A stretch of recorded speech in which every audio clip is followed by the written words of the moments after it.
we're smacking some shoulders. I don't know anybody who doesn't want some giant mountains on their shoulders, because I do. Shirt's coming right off right away. First thing we're doing is about 3 or 4 sets of some decently heavy side raises and then just burn out some partials at the end. Just feel the muscle work.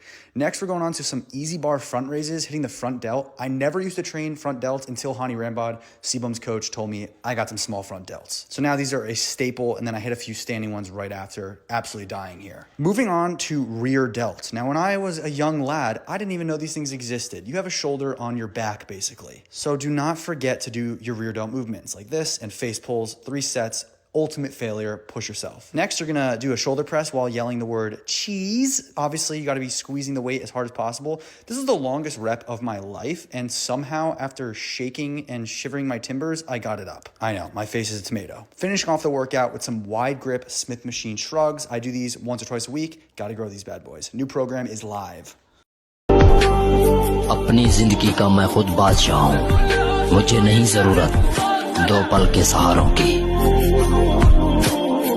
This chest day blew up my chest to this at 17 and this at 18 and helped me bench 385. I'm a Harvard gym bro, so you know it's about to be science-based. First, we're going to start with incline chest press. Upper chest is extremely important for aesthetics, so that's why we're starting it off to prioritize it. I do 2 sets to failure. Next, I target the rest of my chest with a mid-chest press, also 2 sets to failure.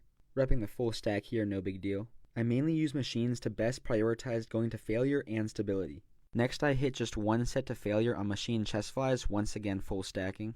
I know 1 set to failure sounds crazy, but low volume and high intensity is where the best muscle growth will happen. Next, I hit low to high flies, 1 set to failure to further target the upper chest. And since we're only taking these lifts 1 to 2 sets to failure, you need to make sure you're hitting complete failure to make sure you're not leaving any gains on the table. And finally, I finish it off with 1 set to failure of high to low chest flies. Try this workout next chest day and I promise you won't regret it.